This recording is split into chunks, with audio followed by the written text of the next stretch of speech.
नमस्कार, मैं काजल निषाद। क्या हाल है साथियों, सब ठीक हो? देखिए, अगर बात जो है वो तर्क के साथ करे तो भारत की अर्थव्यवस्था इतनी खराब हो चुकी है कि इसको दोबारा खड़ा करना बहुत मुश्किल हो जाएगा।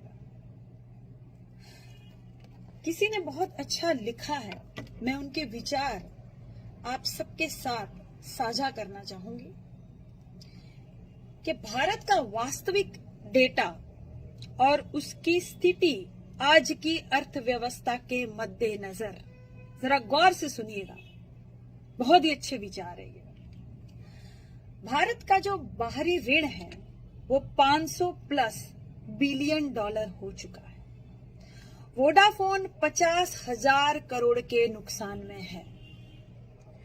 एयरटेल को 23,000 करोड़ का नुकसान हुआ है। बीएसएनएल को 14,000 करोड़ का नुकसान हुआ है। एमटीएनएल को भी 755 करोड़ का नुकसान हुआ है। बीपीसीएल 750 करोड़ के नुकसान में है। एयर इंडिया 4,600 करोड़ के नुकसान में है। स्पाइस जेट 463 करोड़ के नुकसान में है। ये सब आंकड़ा करोड़ों में है, ठीक? जरा और सुनिए। इंडिगो को भी 1,062 करोड़ का नुकसान हुआ। बीएचईएल को भी 219 करोड़ का नुकसान हुआ है। इंडिया पोस्ट 15,000 करोड़ के नुकसान में है। यस बैंक 600 करोड़ के नुकसान में है। यूनियन बैंक 1,190 करोड़ के नुकसान में चल रही है। पीएनबी बैंक 4,750 करोड़ के नुकसान में। एक्सिस बैंक को भी 112 करोड़ का नुकसान हुआ है। वीडियोकॉन दिवालिया हो चुका है। एयरसेल और डोकोमो मर चुके हैं। टाटा डोकोमो खराब हो चुका है। जेट एयरवेज बंद हो चुका है। 5 हवाई अड्डे अडानी जी को बेचे गए। 5 अडानी जी और अंबानी जी ही तो भारत में अमीर हो रहा है। ये जो करीबी मित्र है हमारी भारत की सरकार के, यही तो अमीर हो रहे हैं। बाकी जनता भारत की कहां दिखाई दे रही है सरकार को? रेलवे बिक्री पर है। लाल किले सहित कई विरासतें किराए पर चल रही है। कई राष्ट्रीयकृत बैंकों का विलय हो गया है और कई शाखाएं सचमुच में बंद हो चुकी है। सभी बैंक भारी नुकसान झेल रही है। 36 सबसे बड़े कर्जदार देश के गायब हो चुके हैं, भाग चुके हैं, देश छोड़कर फरार हो चुके हैं। ठीक? कुछ करीबी लोग और उद्योगपतियों का 2.4 लाख करोड़ रुपए का कर्ज माफ किया गया। इतना बड़ा कर्ज माफ किया गया। और किसान को अगर कर्ज माफी के लिए किसान अगर कहेगा तो किसान बेचारा आत्महत्या करने पर मजबूर हो जाएगा, लेकिन उनका कर्जा माफ नहीं करेगी सरकार। बीएसएनएल में 54,000 से अधिक नौकरियों में कटौती हो सकती है। ऑटो उद्योग में $1 बिलियन का नुकसान है। मारुति सबसे बड़ी कार निर्माता के उत्पादन में भी कटौती कर दी गई है। कार फैक्ट्रियों में 55,000 करोड़ रुपए की कार का स्टॉक पड़ा हुआ है, जिसमें कोई खरीदार नहीं मिल रहा। और आवास और घर की भी बात करें तो 30 प्रमुख शहरों में ऐसे कई लाख घर पड़े हैं जो बिना बिके पड़े हुए हैं। बिल्डर्स की भी अगर बात करें तो बिल्डर्स भी आत्महत्या करने पर मजबूर हो रहे हैं, क्योंकि सभी परेशान हैं, कोई खरीदार नहीं है। लागत में वृद्धि अगर 18% से 28% पर जीएसटी है, तो इसी कारण सर कई बिल्डर्स भी आत्महत्या करने पर मजबूर हो गए हैं। एचएएल कर्मचारियों का वेतन देने के लिए भी पैसा नहीं है, और ओएनजीसी भारत के सबसे बड़ी लाभदायक कंपनी भी अब घाटे में चल रही है। बेरोजगारी के कारण, नोटबंदी के कारण भारत बेरोजगार हो चुका, कई लाख बेचारे बेरोजगार हो चुके। 45 वर्षों में सबसे अधिक बेरोजगारी वाला भारत देश हो चुका इस मोदी राज में। घरेलू तनाव भी उच्चतम दर्जे पर है। घरेलू तनाव तो होगा ही भैया, बेरोजगारी होगी, नौकरी नहीं होगी, घर में वेतन नहीं आएगा, राशन नहीं आएगा, तो घरेलू तनाव, डिप्रेशन तो लाजमी है, आप सभी जानते होंगे। भारत छोड़कर जाने वाले व्यक्तियों का भी उच्चतम रिकॉर्ड दर्ज हो चुका है। और भी बहुत कुछ हो सकता है, लेकिन मीडिया कुछ नहीं दिखाएगी। मीडिया भारत बनाम पाकिस्तान और हिंदू बनाम मुस्लिम खेलती रहेगी, इसी में ये व्यस्त रहेंगे, और फिर अभी तो मंदिर और उनका रंग रोगान दिखाने में भी मस्त रहेंगे। इसलिए हमारा ये कर्तव्य बनता है कि हम सभी को वास्तविक तस्वीर के बारे में बताएं और सचेत करें, ताकि ऐसे कुशासन को उखाड़ फेंकने के लिए हम सब वचनबद्ध हो सके, और वो देखे जो हम देखना चाहते हैं, वो नहीं जो ये बिकाऊ मीडिया हमको दिखा रही है।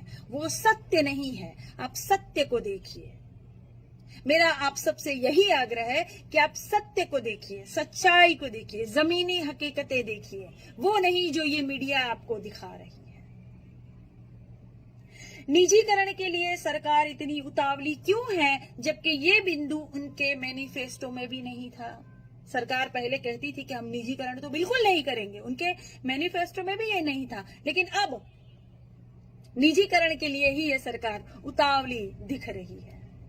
और इतना होने के बाद भी भारत के 4 या 5 उद्योगपति ही अमीर हो रहे हैं। जांच और शोध का विषय है। सब ठेका अगर विदेशियों और अंबानी अडानी को ही मिल जाएगा, तो बाकी भारत के जो सक्षम लोग हैं, जिनको ठेका देना चाहिए, वो लोग क्या सिर्फ थाली और ताली बजाएंगे?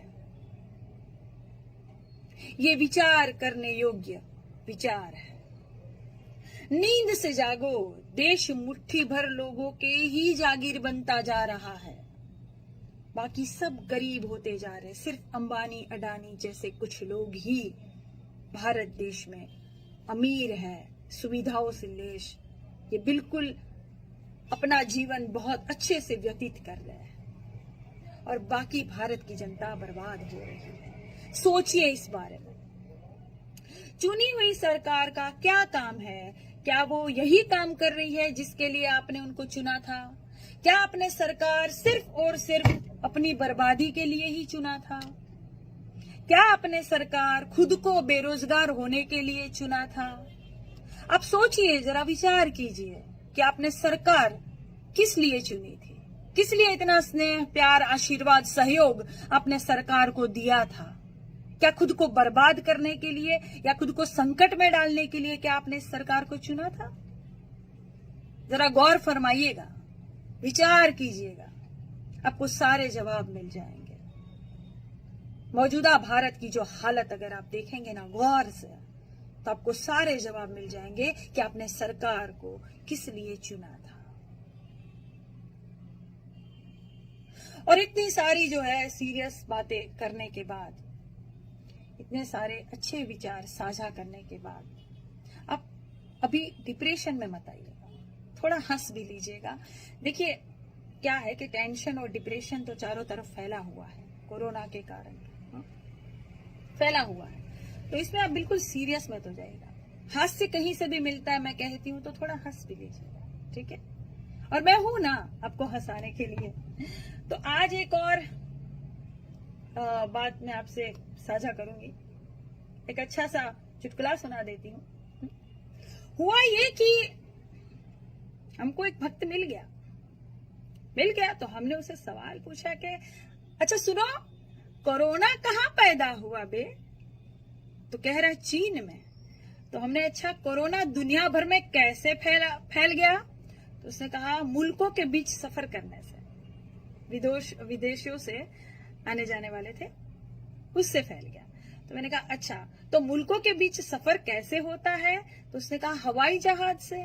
तो हमने कहा हवाई जहाज कहाँ उतरते हैं? तो उसने कहा एयरपोर्ट पे। तो हमने कहा मतलब कोरोना जो है देश में एयरपोर्ट के माध्यम से प्रवेश किया? तो उसने बोला हाँ। तो मैंने कहा ठीक है, तो हमारे देश में कितने इंटरनेशनल एयरपोर्ट है? तो उसने कहा 20 से ज्यादा। हमने कहा अच्छा, तो ये सारे एयरपोर्ट किसकी निगरानी में आते हैं? तो उसने कहा हमारे मोदी जी की निगरानी में आते हैं, हमारे केंद्र सरकार की निगरानी में आते हैं। मैंने कहा बिल्कुल, बहुत बढ़िया। तो ये बताओ 20 एयरपोर्ट को लॉकडाउन करना आसान था या पूरे भारत देश को लॉकडाउन करना आसान था? तो उसने कहा एयरपोर्ट को। हमने कहा ठीक है, तो चीन में कोरोना के कहर की खबर दुनिया भर में पहली बार कब फैली? तो उसने कहा जनवरी में। सही। तो हमने कहा जनवरी में एयरपोर्ट फिर क्यों बंद नहीं किए गए? अरे इसलिए बंद नहीं किए गए क्योंकि फरवरी में जो है भक्त फूफा डोनाल्ड ट्रंप का जो स्वागत करना था ना, नमस्ते ट्रंप करना था, इसीलिए एयरपोर्ट बंद नहीं किए। ठीक। तो हमने कहा ठीक है, तो क्या तब तक एयरपोर्ट से निकलने वाले हर व्यक्ति का टेस्ट कराया गया? तो भक्त ने जवाब में कहा नहीं। तो हमने कहा तो फिर देश में कोरोना फैलने के लिए कौन जिम्मेदार हुआ? तो भक्त ने कहा नेहरू जी। क्यों? क्योंकि नेहरू ने ही तो एयरपोर्ट बनाए थे। ठीक, नेहरू जी, इंदिरा जी, राजीव गांधी जी, यही सब जिम्मेदार है। मोदी जी बिल्कुल जिम्मेदार नहीं है। लेकिन काजल निषाद है आपके सामने, आपको बिल्कुल भूलने नहीं दूंगी कि कोरोना का संकट जो है वो माननीय मोदी जी के कारण ही फैला है। ठीक। और कितने लोग कहते हैं कि काजल निषाद बोलने में थोड़ा शालीनता रखो। अरे भैया, शालीनता तो बहुत से नेता रखते हैं, हम तो ऐसे ही बोलते हैं। तुम जाओ किसी शालीनता वाले नेता को सुनो, हमको सुनने काहे आते हो? शालीनता नहीं दिखेगी, वो गई, शालीनता नहीं दिखेगी। शालीनता करके करे भी क्या? हम तुम्हारे फूफी की बेटी की बहन की भतीजी की सहेली है क्या? क्या करेंगे हम शालीनता रख के? तुमको करना क्या है? सुनना है तो सुनो, नहीं सुनना है तो मत सुनो, आपकी मर्जी। ठीक, धन्यवाद।